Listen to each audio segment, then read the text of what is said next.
जय हिंद दोस्तों, मेरा नाम है विवेक और आज मैं 12वीं पास के लिए बहुत ही शानदार वैकेंसी लाया हूं जिसके अंदर लगभग 3000 सीटें हैं। और इतना ही नहीं, अगर यहां पे आपका सिलेक्शन होगा तो आपको काफी सारी सुविधाएं भी मिलती है, जैसे कि रहने की, खाने की, हर चीज की सुविधा आपको दी जाती है। ठीक है। और इसमें 18 से कम वाले भी अप्लाई कर पाते हैं और 18 से ज्यादा वाले भी, तो एज की भी कोई दिक्कत नहीं है। कैसे आपको अप्लाई करना है वो मैं आपको सिखाऊंगा। क्या इसका सिलेबस रहने वाला है, कैसे आप इसकी तैयारी कर सकते हो वो मैं आपको बताऊंगा। वैसे मैं आपको बता दूं, एग्जाम ज्यादा बड़ा नहीं होता, काफी छोटा होता है। ठीक है ना। बाकी सारी चीजें वीडियो में बताने वाला हूं, आप बस आराम से वीडियो को देखते जाओ। और अगर आप मेरे को पहली बार देख रहे हो तो मैं आपको बता दूं, मैं डेली आपको 2 वैकेंसी बताता हूं। पहली वैकेंसी आपको सुबह 10 बजे बताता हूं, डेली रोजगार विद विवेक पर। वो भी हमारा ही चैनल है। अगर आपने सब्सक्राइब नहीं करा तो वीडियो डिस्क्रिप्शन में लिंक है, वहां से कर सकते हो, या डायरेक्ट यूट्यूब पे सर्च करना डेली रोजगार विद विवेक, तो भी आपको दिख जाएगा, वैसे भी कर सकते हो। ठीक है। बात करें दूसरी वैकेंसी की, तो ये मैं आपको बताता हूं रोजाना दोपहर 3 बजे एग्जाम से हेड चैनल पर, जो कि फिलहाल में आप देख भी रहे हो। तो सिर्फ देखना नहीं है, सब्सक्राइब करो, बेल आइकन दबाओ एंड ऑल पे जरूर टिक करना, ताकि जैसी वीडियो डालूं तुरंत आप पे नोटिफिकेशन आए और सबसे पहले आप ही मेरी वीडियोस को देख पाओ। ठीक है। तो चलिए बात करते हैं आज की वैकेंसी की। तो देखो, आज की जो वैकेंसी है ये निकाली है भारतीय वायुसेना यानी कि इंडियन एयर फोर्स ने। आप में से काफी सारे बच्चों का सपना भी होगा एयरफोर्स में जाने का, तो ये आपके लिए बेस्ट वैकेंसी है, क्योंकि एग्जाम भी यहाँ पे इजी होता है। ठीक है। और बात करें यहाँ पे कि आवेदन कब से होंगे, तो इसके फॉर्म आप भर पाओगे 3 मार्च से, एंड जो अप्लाई करने की लास्ट डेट है वो है 10 मार्च। अब कई बच्चों के मन में क्वेश्चन आ रहा होगा कि सर इतना कम टाइम क्यों दिया है।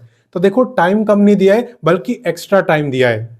इसके जो फॉर्म है ना, ये ऑलरेडी भरे जा चुके थे, और जो लास्ट डेट थी वो थी 1 फरवरी। अगर उस टाइम आपने अप्लाई कर दिया था तब तो कोई दिक्कत नहीं है, लेकिन अगर अप्लाई नहीं कर पाए थे, आपको वैकेंसी के बारे में पता ही नहीं चला, तो अब आपके पास मौका है, आप अब अप्लाई कर सकते हो। ठीक है ना, क्योंकि दोबारा से अप्लाई करने का मौका मिल रहा है 3 से 10 मार्च तक। कैसे करना अप्लाई वो मैं आपको सिखा दूंगा। बात करें टोटल पोस्टों की, तो देखो वैसे तो इन्होंने अनाउंस नहीं करी है, लेकिन अगर मैं आपको एक्सपेक्टेड बताऊं तो 3000 के आसपास यहाँ पे सीटें रहने वाली है। एंड बात करें एग्जाम की, तो एग्जाम की डेट भी पहले से बता दी है, यहाँ पे 30 से 31 मार्च के बीच आपका एग्जाम हो जाएगा। क्लियर। तो सिलेक्शन प्रोसेस भी काफी फास्ट है और इजी भी है, अभी आगे मैं आपको दिखाऊंगा। बाकी चलिए इससे आगे बढ़ते हैं। तो चलिए अब नेक्स्ट बात करते हैं एलिजिबिलिटी यानी क्वालिफिकेशन की। तो देखो, यहां पे अगर आप 12वीं पास हो और 12वीं में कम से कम आपके 50% मार्क्स हैं, तो आप अदर देन साइंस के लिए अप्लाई कर सकते हो। इसे हम नॉन टेक्निकल भी कहते हैं, और इसमें कोई भी अप्लाई कर सकता है, यानी कि साइंस वाले भी, कॉमर्स वाले भी, आर्ट्स वाले भी, कोई भी। ठीक है। इसके अलावा अगर बात करें टेक्निकल की, तो ये साइंस वालों के लिए होती है, यानी अगर 12वीं में 50% मार्क्स हैं, साइंस से आपने 12वीं करी है, उसमें भी आपने मैथ, फिजिक्स और इंग्लिश पढ़ा होना चाहिए, तो आप यहाँ पे साइंस सब्जेक्ट यानी टेक्निकल के लिए अप्लाई कर सकते हो। क्लियर। और ऐसा भी ऑप्शन होता है, मान लो अगर आपने 12वीं साइंस से करी है ना, तो आपके पास ये भी ऑप्शन है कि आप इन दोनों के लिए भी अप्लाई कर सकते हो। जब आप इस वैकेंसी का फॉर्म भरोगे तो आपको ऑप्शन दिखेगा। क्लियर। बाकी एक सबसे बड़ा जो सवाल होता है वो ये होता है कि ये परमानेंट भर्ती होती है या कॉन्ट्रेक्चुअल। तो देखो, आप जानते ही हो कि अब यहाँ पे अग्निवीर आ चुका है काफी टाइम से, तो अब ये सब जो भर्ती होती है ये आपकी 4 साल के लिए होती है। ठीक है। यहाँ पे आप पे देख सकते हो, हर ईयर का अलग अलग है, first year, second year, third year, fourth year, सबका पे यहाँ पे आपको बताया हुआ है। तो इसके अकॉर्डिंग आपका पे रहता है। रहने और खाने की सुविधा एयरफोर्स वाले ही आपको देते हैं। और 4 साल के बाद क्या होता है ना कि 75% बच्चे तो बाहर आ जाते हैं, और 25% के चांसेस होते हैं कि उन्हें परमानेंट जॉब मिल जाए।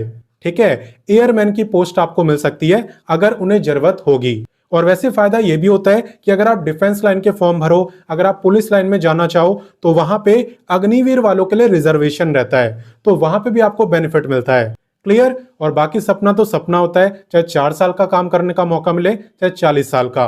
काफी बच्चों का सपना होता है एयरफोर्स में काम करने का, तो भाई उनके लिए तो ये वैकेंसी बेस्ट रहने ही वाली है, चाहे कॉन्ट्रेक्चुअल हो चाहे परमानेंट, है ना। बाकी चलिए इससे आगे बढ़ते हैं। अब नेक्स्ट बात करते हैं फिजिकल मेजरमेंट की, क्योंकि यहाँ पे हाइट वगैरह भी काफी मैटर करती है। देखो, अगर आप मेल हो ना, तो आपकी हाइट कम से कम 152 सेंटीमीटर होनी चाहिए, और फीमेल की भी सेम ही है 152 सेंटीमीटर। इसके अलावा चेस्ट की बात करें तो ये सिर्फ मेल की देखी जाती है, जो कि होनी चाहिए बिना फुलाए 77 सेंटीमीटर। क्लियर। इसके अलावा अगर आप हिली एरियाज या फिर नॉर्थ ईस्ट से बिलोंग करते हो और आप फीमेल हो तो आपकी जो हाइट है वो 147 सेंटीमीटर भी चल सकती है, लेकिन किसकी? सिर्फ हिली एरियाज और नॉर्थ ईस्ट के फीमेल की, मेल की नहीं। क्लियर। तो चलिए इससे आगे बढ़ते हैं। तो चलिए अब नेक्स्ट बात करते हैं वीडियो के सबसे इंपॉर्टेंट टॉपिक यानी सिलेक्शन प्रोसेस की। तो देखो यहाँ पे सबसे पहले आपका एमसीक्यू एग्जाम होता है और जो बच्चा इसे क्वालिफाई करता है उसका होता है फिजिकल। ठीक है। और यहाँ पे एग्जाम का सिलेबस डिपेंड करता है कि आप अप्लाई किसके लिए करते हो।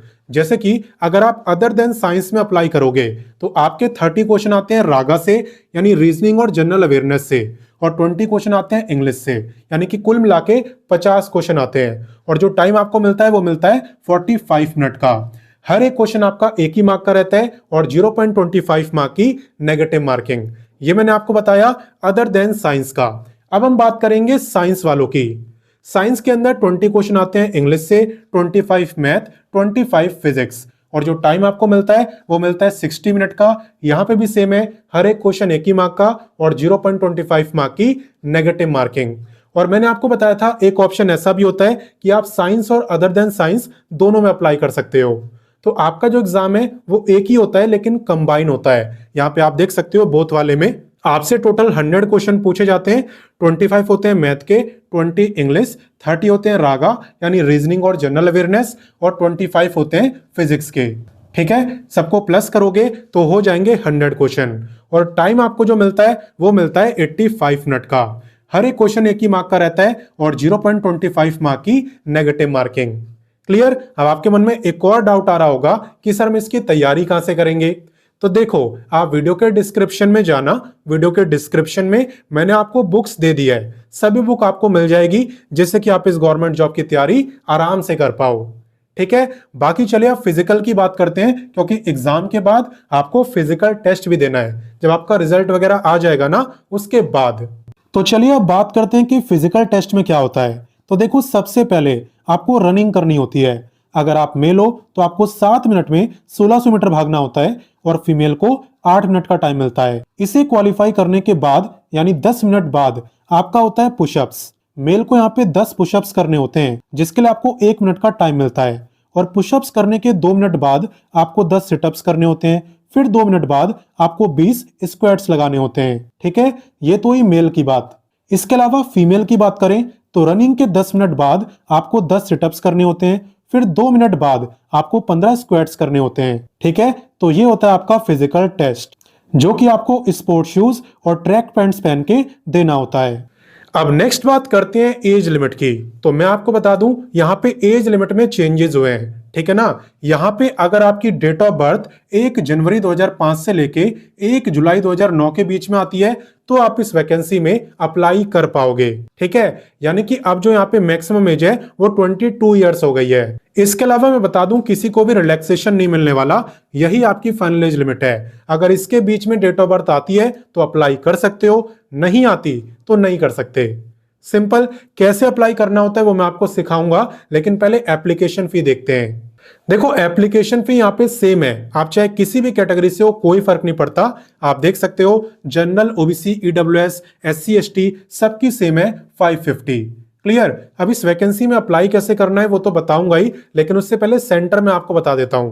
देखो, यहाँ पे एग्जाम सेंटर आपको आपकी प्रेफरेंस के अकॉर्डिंग मिलते हैं। जब आप अप्लाई करोगे तो आपको ऑप्शन मिलेगा, वहां पे आप प्रेफरेंस दे सकते हो और उसी के अकॉर्डिंग आपको एग्जाम सेंटर दिया जाता है, जो कि ऑल ओवर इंडिया अवेलेबल रहते हैं। क्लियर। तो एग्जाम सेंटर की कोई दिक्कत नहीं है। बाकी चलिए अब अप्लाई करना सीखते हैं। तो देखो, इस वैकेंसी में अप्लाई करने के लिए सबसे पहले आपको गूगल ओपन करना है और लिखना है रोजगार टाइम। रोजगार टाइम लिख के जैसे आप सर्च करोगे सबसे ऊपर आपको ये वेबसाइट दिखाई देगी एंड इसी पे आपको क्लिक करना है। जैसा कि आप देख सकते हो हम रोजगार टाइम ऑफिशियल वेबसाइट पर आ चुके हैं। यहाँ पे आपको सभी लेटेस्ट गवर्नमेंट जॉब के बारे में बताया जाता है। आपको कुछ नहीं करना, बस लेटेस्ट जॉब पे क्लिक करना है, फिर सारी लेटेस्ट गवर्नमेंट जॉब जो भी आज तक आई हुई है सब आपको दिख जाएगी। ठीक है। इसके अलावा क्वालिफिकेशन वाइज जॉब देखना चाहते हो तो 10वीं 12वीं graduate, ITI, diploma, post graduate हर क्वालिफिकेशन के लिए वैकेंसी है। जिसकी भी आपको देखनी हो आप उस पर क्लिक कर देना, फिर आपको उसी लेवल की जॉब दिखेगी। सिंपल। बाकी चले एयरफोर्स की बात करते हैं। तो एक ऑप्शन तो यह है कि आप इस सर्च बार पे क्लिक करो, एयरफोर्स लिख के सर्च करो, ये वैकेंसी आपको दिख जाएगी। या फिर आप थोड़ा सा नीचे आना, आपको दिखेगा लेटेस्ट जॉब, एंड यहाँ पे भी आपको इस वैकेंसी के बारे में बताया हुआ है, तो आप यहाँ से डायरेक्टली भी क्लिक कर सकते हो। क्लिक करने के बाद आप इस पेज को अच्छे से पढ़ना, एकदम ध्यान से पूरी जानकारी लेना और उसके बाद ही अप्लाई करना। साथ ही में व्हाट्सएप, टेलीग्राम, इंस्टाग्राम इन सब से भी जुड़ जाना, ताकि कोई भी गवर्नमेंट जॉब या उसकी अपडेट आपसे मिस ना हो। और जुड़ना भी बिल्कुल फ्री है, ठीक है ना। तो फिर कह रहा हूं कि पहले डायरेक्ट अप्लाई मत करना, पहले इसे पढ़ना, पूरी जानकारी लेना और उसके बाद अप्लाई करना। जल्दबाजी नहीं करनी आपको। सिंपल कैसे करते हैं अप्लाई, कहां पे लिंक है, चलिए मैं आपको दिखा देता हूं। देखो, जब आप थोड़ा नीचे आओगे तो आपको दिखेगा इंपॉर्टेंट लिंक्स। यहाँ पे आपको apply, official notification, official website सब कुछ दिया हुआ है। और जो डेट एक्सटेंडेड का नोटिस है वो भी आपको यहाँ पे दिया हुआ है, वो भी आप पढ़ सकते हो। उसमें डेट के बारे में भी बताया है और एज में जो चेंजेस हुए हैं उसके बारे में भी बताया गया है। क्लियर? तो अप्लाई करने के लिए आपको इस पे क्लिक करना है। तो देखो, अप्लाई लिंक पे क्लिक करने के बाद आपके सामने भी यही पेज ओपन होगा। यहाँ पे आने के बाद सबसे पहले आपको इस पे क्लिक करना है, ठीक है ना, इसके ऊपर। यहां से आपको रजिस्टर करने का ऑप्शन मिलेगा और सबसे पहले आपको यही करना होता है। तो जैसे कि आप देख सकते हो फॉर्म ओपन हो रहा है और हो भी चुका। तो यहीं से आपको इसके फॉर्म को फिल करना है। जब ये हो जाए, इतना काम आप कर लो, उसके बाद आपको इस पे क्लिक करना है एंड यहां से आप साइन इन करके कंप्लीट फॉर्म को भर सकते हो। एग्जाम सेंटर वगैरह की प्रेफरेंस भी दे सकते हो। तो मैंने आपको सारी जानकारी दे दी और आप देख ही रहे हो टाइम कितना कम है, सिर्फ 7 दिन का टाइम मिल रहा है फॉर्म भरने के लिए। तो जल्दी से आप इस वीडियो को अपने दोस्तों, भाई बहनों सबके साथ शेयर करो, ताकि वो इस एयरफोर्स के फॉर्म को इस बार तो भर ही दें, ठीक है ना। तो सबके साथ शेयर कर देना। मैं मिलता हूं नेक्स्ट वीडियो में फिर एक नई वैकेंसी के साथ, एंड तब तक के लिए जय हिंद, वंदे मातरम।